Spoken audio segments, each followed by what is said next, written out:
Thank you for the introduction, Claudia. It's a pleasure to be here. I would like to dive straight in and tell you a story about how the challenges of local day trip visitor management during the Corona pandemic situation have led to some significant side effects and to some conflicts. And these kind of conflicts are conflicts that we have seen a long time before the Corona crisis hit the tourism economy. And the story is about Siegfried Rommel. So here you can see Siegfried on the left-hand side, and he's the hut warden looking after the beautiful Miesbacher hut that you can see on the right-hand side. Throughout the whole year, usually the families come here with their kids, and the kids have a great time. They play around the vicinity of the hut, and it's a really great atmosphere usually. But this year, things are different because the hut is closed, the doors are locked, and the windows are shut. Corona crisis has made it impossible to open the hut at the moment. And the hut is about an hour drive from Munich on the west bank of Lake Spitzingsee, as you can see on the left. Here's a webcam image of the area where you can see the beautiful landscape around the hut. And the webcam imagery is actually a really good data source for visitor management analysis. And here in the morning, it's still quite cold. There's very few people around, but this changes significantly during midday when the temperatures are a bit warmer and people start to head for the outdoors. And yeah, you can see it's getting quite crowded there on the ice. But now back to the story and back to Siegfried. When Siegfried went for one of his checks to make sure that everything was fine at the hut over the Christmas holiday break, he was really shocked by what he discovered when he went around the hut. There was a battery of poo mines, toilet paper, and other disgusting leftovers that he found spread all around the back area of his hut. And as you can imagine, he really wasn't happy about this. And the story has been taken up by local media, and they reported about it. Sebastian Grauvogel from the Miesbacher Merkur wrote an article, and in his article he mentioned that due to the Corona crisis, there have been many cafes that were shut, restaurants are closed, the hotels are closed, so there's very few public toilets actually around in that area, and that leaves a situation that needs to be managed, but this doesn't happen, and this is really a dilemma, you could say, because in his article he also mentions that what if we set up more toilets? Will we run into legal problems when someone gets infected by Corona? So these are some of the questions that the people deciding about whether toilets should be put up or not ask themselves. And or what if we set up more toilets? Will there be even more people that come, and there will be more crowding, which we don't want. But the worst that you can do is do nothing. Because if you do nothing, you leave Siegfried with the only option left, and that is to plead to the people to not poo at the back of his hut.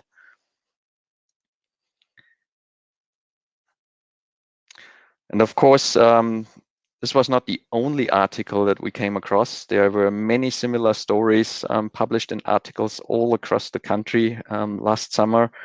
Articles about wild camping in protected areas, about overparking, people blocking rescue routes, car parks, littering, urinating, the Corona crowding in Austria at the ski lifts. All this stuff was in the news. And at the moment, this is really a focus on recreational day trips, but the problem existed long before Corona. You can probably still remember Barcelona, Amsterdam, Venice, and some of these other hotspots that were in the news before Corona. And why is this? Because there's more and more people that can afford to travel, and more people want to spend their time outdoors. And this is actually a great thing, because if people spend more time outdoors, they become more healthy, more happy, and this is something that I think is actually a good thing. But it leads to problems if it's not managed properly. So one of the extreme situations that this led to, and this was a sign put up in the Miesbach area where the hut is located as well, and this clearly shows that there's an urgent need to de-escalate the situation, the pressure that's building up between the local population and visitors that often come from metropolitan areas or cities that are around, and when the weather, especially when the weather's nice, when there's weekends, public holidays, people head for the outdoors. Then these problems appear. So we have to ask ourselves: is something wrong with tourism, or is something wrong with tourism, and what's actually happening here? And if you look at it with a very basic view, the demand side, the supply side. On the demand side, you have the travel restrictions at the moment, and on the supply side of tourism, you have all these business closures and problems. And usually there's a good balance between environmental, social, and economic aspects. Sometimes there's not, as I mentioned, in overcrowding situations and over-tourism situations. This is out of balance, but ideally this should be in balance. But at the moment, due to Corona is putting pressure on all these dimensions. So it's a really difficult situation at the moment. But the clue is, in all this context, to get communication going, and the requirement for communication is a good digital data infrastructure that informs people about the infrastructure and opportunities that are there, and that brings together the demand and the supply side. And that requires applications, that it requires communication, and underneath it requires an open digital data infrastructure. And at Outdooractive, we believe that better visitor management is an important aspect, not just during the Corona crisis, but most importantly for the future of tourism as a whole. And our vision at Outdooractive is to provide a digital home for all the outdoor enthusiasts. And we work together with more than 2,000 partners from mostly tourism destinations, but also publishers, agencies, all the different stakeholders in the tourism industry on the B2B side. And we have about 10 million users, end users that use our platform to plan trips, to undertake trips, and to share their experiences with their friends. And they use navigation, location-based service applications to support them exploring and discovering. So our platform provides a wealth of quality content, a wealth of tools, and we can add. We believe we can add value to all stakeholders by bringing the demand and the supply side of tourism together. We strongly believe that there's great potential to contribute to a more sustainable future of tourism by providing effective solutions for better visitor management. And so we asked ourselves, what is the added value that we can provide, and what can we do to contribute? And in order to better understand visitor flows, we got involved in a few projects. And some of these projects my colleague Dominik will now talk about, and he will present some of the initiatives and some of the results and some of the insights that we gained from these projects. So welcome, Dominik, and I'm happy to hand over to you now. Thanks, Martin, for handing over. When we were invited to present at the Enter conference, we first asked our development team to look into our own database, if we can actually observe Corona-related patterns. And the first thing we did was to check for our user numbers to see how far the pandemic affected our user base. And what you can see here is the development of our user registrations on a weekly basis. In the red line, you can see the numbers for 2018, in gray for 2019, and in yellow the numbers for 2020, and the yellow areas displayed here, they represent the lockdown phases in Germany. And even though there was a pandemic, there was a significant increase of growth within the last year. We've been constantly growing over the years, but it's quite remarkable that the growth was quite increasing over the last year, with some peaks in the spring and summer holidays. But in overall, we can see a strong increase. And we would interpret this with the fact that people in Germany could not travel far away because of the lockdown. So they stayed at home and explored their own outdoor areas and own outdoor regions, and used our tools, which supported them in this in their activities. And as Martin mentioned before, we have quite a strong user base, and we can use this potential also for effective, sustainable visitor management, because we believe that tourism platforms can provide relevant touch points with their users along the whole customer journey. And that's what we can do before our users use our tools before they travel, when they get inspired, when they plan their tours, while they are in the field and in the nature, and we help them to navigate through the outdoors, and also with our communication tools after or when they are back home. So we provide relevant touch points between the users and our platform partners. And we have this significant potential to reach out to outdoor enthusiasts, and we tapped also in this potential. For example, at the beginning of the pandemic, when we set up the social media campaign, Explore My Region, to promote outdoor activities for people close to home. And the objective was to raise awareness, to stay at home, to conform with the Corona regulations, and if they can't travel because there are restrictions, you better stay at home, you explore the area where you live in front of your own doorsteps. And that was quite a successful initiative. We had more than 130 partner organizations between April and December 2020 who supported this initiative, who shared this hashtag on their social media channels, on Twitter, on Facebook, on Instagram, and other platforms. And the response was quite positive. The second thing we asked our development team was if we can create something like a heat map, which would help us to identify tourism hotspots, where are the busy places, and can we provide platform data to identify hotspots. And what you can see here is the displayed data of recorded tracks in the region of Miesbach. In fact, that's the area where the hut warden Sigi has his hut, and we try to compare actually this heat map with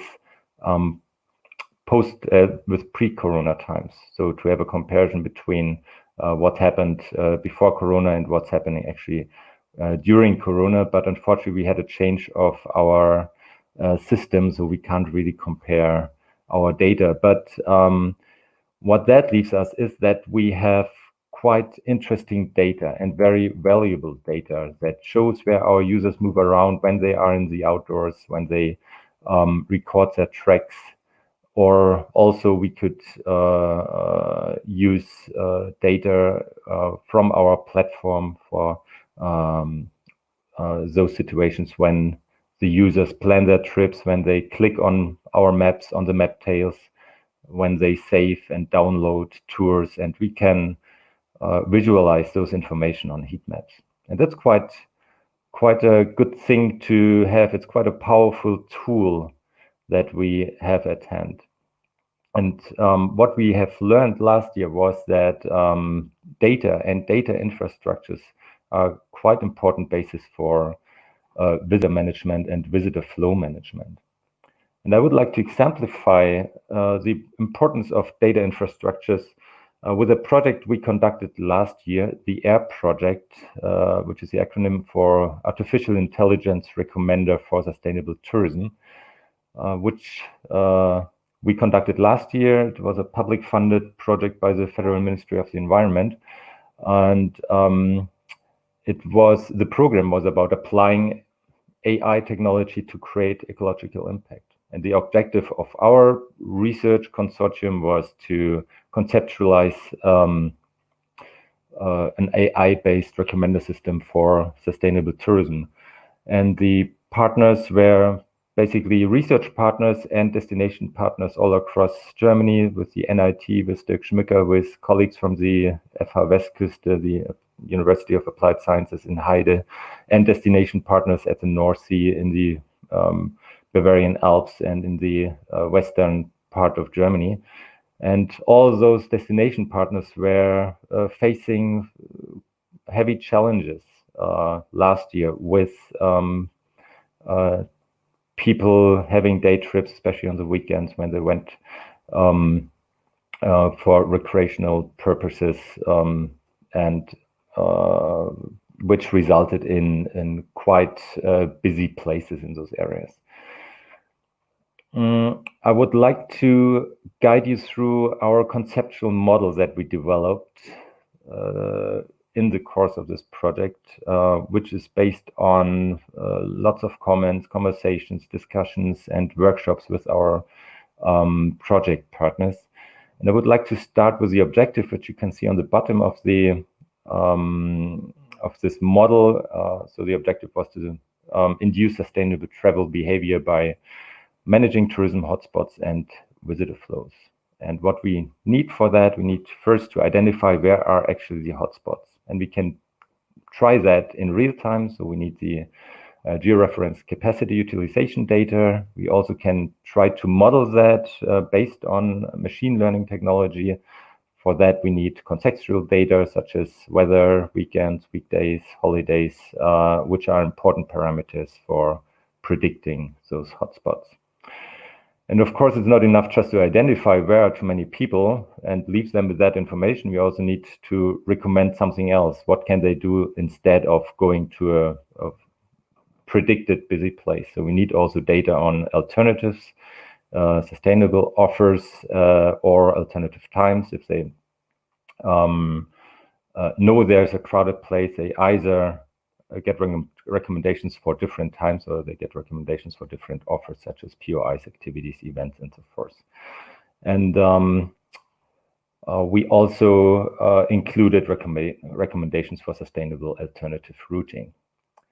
And once we have collected data, analyzed data, predicted visitor streams, and generated those alternatives, we nudge in that way potential visitors, and hopefully they will change their travel behaviors and travel patterns. And if we add this additional data in the data pool, machine learning technology will help us to optimize the predictions and recommendations, and the whole this iterative process starts all over again. So this suggests that data are key to solve issues on overcrowding, which is of course relevant and important, but we also need to employ those data. We also need smart solutions to change and affect tourism visitor streams, and we need to find adequate touch points to reach out to potential visitors. As I mentioned before, Outdooractive can be part of this, and I would like to present a couple of projects and initiatives we had with partners, we had with students and student courses we are supporting, and I would like to present a couple of those ideas. And the first example I would like to give for a database solution is a solution based on qualitative visitor management. So it's not about changing visitor flow or visitor streams, it's more about changing visitor behavior. And what you can see here is a project of a student, Julia Münch. In fact, she's a student of Claudia Brützel, and Claudia and we were supervising Julia in her master thesis, which was a digital ranger. And this digital ranger is a planning tool which provides information on sustainable behavior in protected areas. And on the mock-up screenshot here on the right side, you can see how Julia planned her tour on our platform. And once she tried to plan a tour through or across a protected area, this little fellow pops up and gives her some information about this protected area. Just translated for you, it says that the chosen route goes through a bird sanctuary, and Julia should be aware of that, and she may stay on or she should stay on the marked tracks, and please don't leave those tracks, and be aware that there are birds and so forth.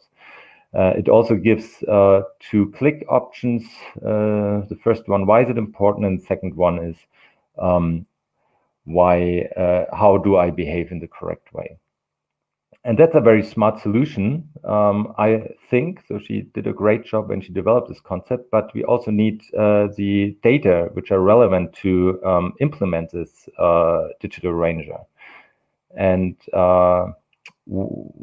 this data can come, for example, from Digitize the Planet, which is a association founded last year, which we very much support. Even financially, we support this initiative because they collect, they consolidate, and create open data for rules and regulations in protected areas. Surprisingly, you will have difficulties if you try to find information on that issue. And I would think that, or I would believe that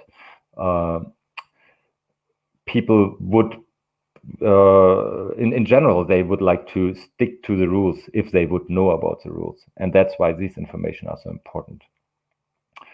Another example I would like to give is a innovative digital solution we developed last year, which is called Outdooractive Challenges. And that's a tool for our community, and individual users can take part in those challenges, for example, hiking, skiing, cycling, or cross-country skiing, you name it. And those challenges can help us to nudge people and to nudge people to other places which our destinations would like to be more of a focus as compared to those they know already that they're going to be crowded.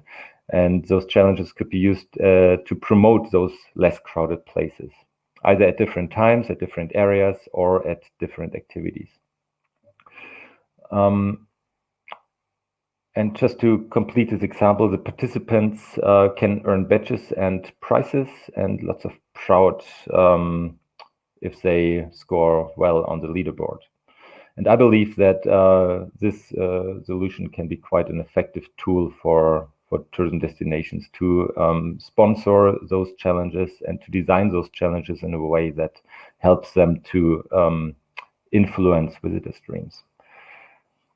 Another example, which is a bit more straightforward and a bit more subtle, though, is the listings and the detail pages on our platform. And what you can see here on the left side is a listing of huts. If you go on our map and you filter for certain categories, for example, huts, you can display this either in a map or in a list. And those lists are calculated by algorithms based on the quality of content.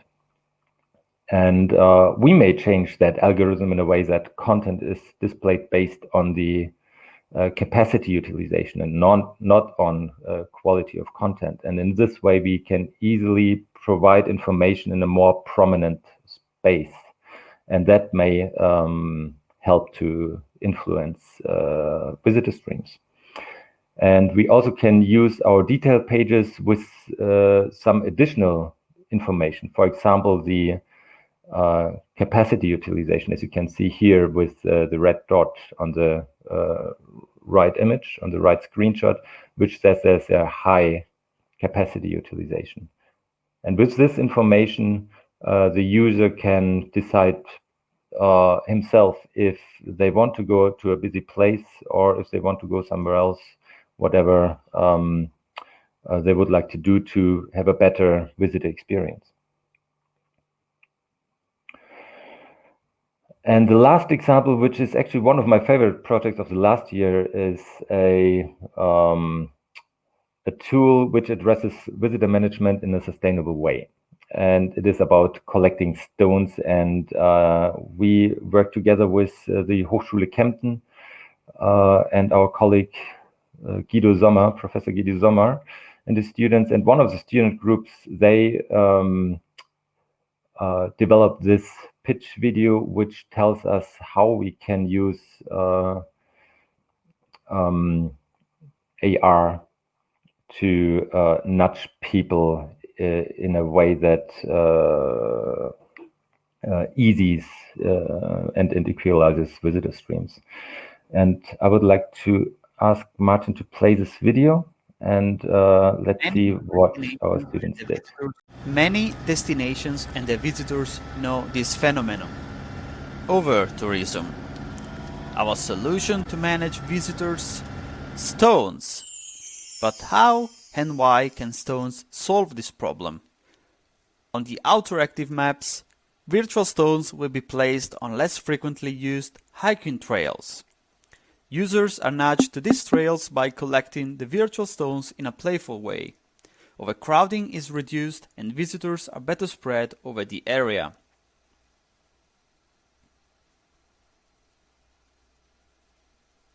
But how are stones placed on the trails? Outdooractive collects user location data. These data are processed and made available for destination management organizations in form of interactive heat maps. Maps show low, medium, and high frequent hiking trails. The destination manager uses a destination management system to distribute virtual stones on the map. Hiking trails and place stones are visible for all users on the Outdooractive platform and partner websites. Let's look at the example of Martin. Martin is smart. He decided to go hiking in an area where he can collect virtual stones. In exchange for collecting stones, he can get a voucher and discounts from local businesses. For example, for the movie theater, coffee in his favorite cafe, or an activity, for example a kayak trip. We can see now Martin on the hiking trail. He collects the virtual stones using AR technology. Oh, he just got a location-based recommendation to redeem the voucher. As you can see, Martin is happy. He even didn't notice he was nudged, and at the same time he became a quality visitor for the destination. No wonder that the destination is on cloud 9 with this concept.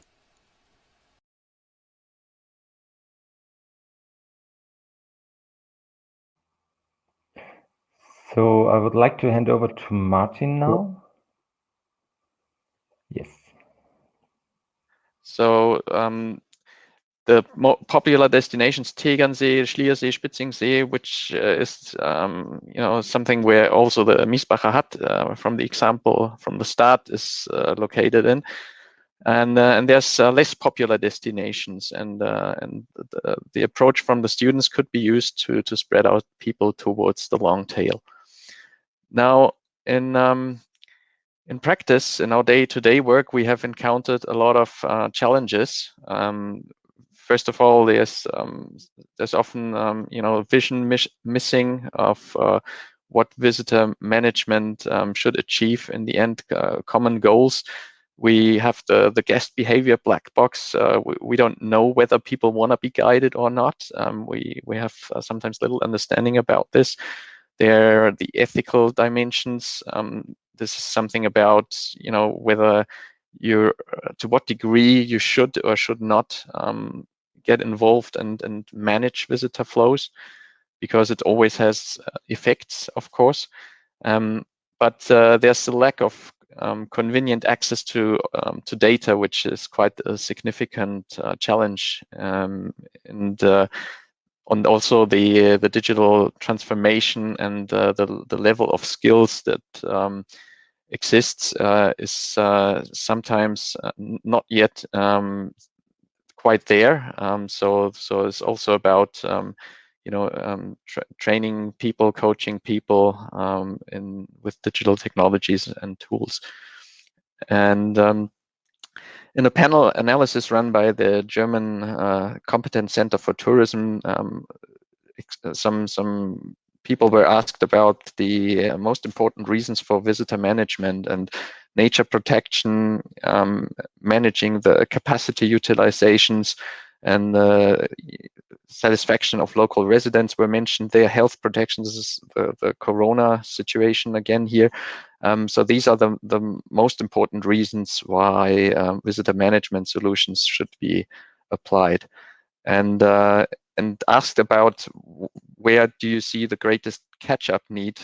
Digital tools were mentioned, the availability of mobility data, but of course finance as well. So without funding, it's going to be difficult, especially at the start, to develop these solutions. But there's also networks that were mentioned, so collaboration is quite key here. And the case for data to support this for open data flows, that case has existed for a long time, and it's been brought up a long time ago already, as information is the lifeblood of tourism, if you want. And still our industry has not really managed so far to build up such an open digital data infrastructure. And this is something that we need to fix very, very soon. And some other businesses, for example, Google, they have been really busy over the last few years building up this such a data infrastructure. And you all know that you can look at popular times of shops and of attractions on Google Maps, and you can see the current crowding there, and you can get an outlook about what it's going to be like, and traffic information, traffic flows. But just because you can look at these information on Google doesn't mean that this information is accessible to everyone. So if the tourism industry wants to innovate and build applications for managing visitor management, we don't really have access to these kind of data at the moment, and there's not really an alternative that that has equal quality and coverage at the moment. So this was one of the reasons why the Bayern Cloud project was started, with the core goal and objective to build up a digital data infrastructure for tourism for a pilot region in the Allgäu, and together with the project partners. This was started over 5 years ago, the initiative to apply for a project. And when the research project started, we learned that, of course, you need technology, but at the end, it comes down to a lot of leadership and communication and explaining why this is actually needed. And I'll give you an example from last weekend about how the Bayern Cloud in the future can add value to better visitor management. And the good news is that even though the Bayern Cloud does not yet exist in practice, the good news is it's going to be developed as a production platform. There's going to be a team, and they're starting this year. We're quite excited to see where this is all going. But now the example from last weekend, planning a winter hike with the family, and after we got a huge dump of snow last week, on the Oberstdorf website, you could see that some of the walking tracks were actually closed. So there were avalanche closings, official avalanche closings, and they were mentioned on the website of Oberstdorf, which is great. But the problem is, on the website of the tourism destination, those tracks that were closed were displayed as open. So if you got to this website and you wanted to find out where to go, you would see that this is open if in fact it was closed. And we had a look on our own website, and we found that also on our own website, this information was not available. And also on the competitors' website, for example, Komoot, we had a look, and Oberstdorf provided the tour description to Komoot as well. But the information about the closure wasn't available. And this is a data flow that we want to get fixed by providing it as an open data flow through the BayernCloud platform, so everyone can connect to that platform and get up-to-date information about the closure and integrate it into their own apps. Even on Google, on the Google Maps platform, the track was not displayed as closed, so you could still plan it there. And this is a key learning that we can do artificial intelligence, we can build smart recommendation services and all that, but we also have to get the basics right, and we really need to get organized to do this, get the simple things working, and we can do this now. We can start doing this now. As you can see on this slide, there's different regional levels, and there's different areas. Tourism is one, but mobility, there's the whole automotive industry, and we need to get all this collaboration going, and we need to get all the data interconnected between the different hierarchies of regions, between the different industries. And this is what the digital transformation is all about. We can be quite happy that at least now on the European level as well, this is become a top priority. And even though the Gaia X initiative is still very theoretical, the ambition that it's got and the vision is great. And this is to build up a digital data infrastructure for the whole of Europe. And as you can see, they're talking about data spaces, and there's energy and mobility, and tourism isn't specifically mentioned on there, but it's part of some of the things that are already mentioned. And it's probably good if we all invest some time and energy to get tourism onto this illustration as well. So we're not being forgotten here. The key learning and key requirement, as I see it, is digital leadership. Like this, it's always technical problems to solve and tools that we need. But in the end, it comes down to building relationships between people, building trust, and getting people to collaborate. And so leadership plays a really, really important here, building trusting relationships. And Professor Dirk Schmücker and Dominik mentioned we worked together with him, and we're still working together with him. It's quite a great collaboration here. And he nailed it when he said the Corona crisis could be considered as a catalyst for digital transformation of destination visitor management strategies and the development of smart recommender systems. I think this is a very key statement that summarizes the effect of Corona. And we can see the digital transformation. We can consider COVID as a catalyst, as something that increases the speed with which we can try and achieve our vision as an industry for more sustainable tourism. And this could be our moonshot as an industry, our moonshot vision to use the digital transformation and improve sustainable tourism for the future. Now, the summary, our key learnings, and there's 5 of them that I want to go through quickly. The key learnings: we need leadership and vision to create sustainable impact. That's really core to everything. Second, we need to increase the collaboration that was mentioned in the keynote this morning also, and we need to balance economical, environmental, and social needs. Next, we really need an open data infrastructure, and of course, it's most important to provide convenient access to it. People need to be able to really quickly access, use, and combine these data. And this is something we can do right now, where we can act straight away. Fourth, we need holistic strategies. We need visions, but we need strategies that focus on high quality tourism infrastructure, but also on high quality digital data infrastructure. And this will help us to become more resilient in the future. We should utilize the untapped opportunities that are there. And Enter is the perfect place to do this, to reach out and build collaborations between business, between research, between administrations. And that will help us to develop even smarter solutions together for a better future, for better visitor management in the future. So if you want to discuss any of these findings or anything we've talked about, please come and see us, join us in the discussion in the network hangout after this session. Thank you for listening. It's great, and it's a pleasure that we had the opportunity to present here. Thank you very much. See you soon.